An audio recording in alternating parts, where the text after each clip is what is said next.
So that was a maneuver that before 20.4.2 would give me a lot of trouble going over those double HOV lines, separating the HOV lane from the regular traffic lanes. Whenever the car would try to change lanes over those, either to the left or to the right, it would freak out and start complaining about, whistling like crazy for me to grab the steering wheel.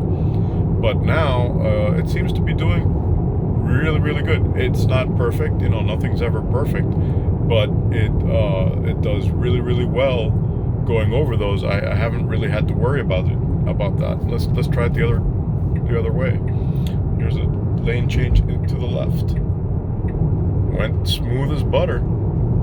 So that's a good improvement. I had put out a video a while back, a couple of weeks ago really, about the 20.4.1 coming out, because it was just so quick after the last 20.2 that it just seemed unusual that it was that quick. And then 24.4.2 came out just a day or two after that.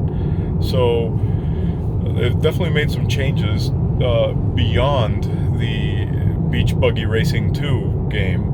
And I think 20.4.2 actually had some notes in the release notes about the lane keep assist, or one of those. So I believe I have screenshots of what it displayed for the notes. If not, I'll try to link it in the description. But yeah, there's definitely more than just dog mode and beach buggy racing that has improved in the last couple of software updates. Thanks for watching all. Take care.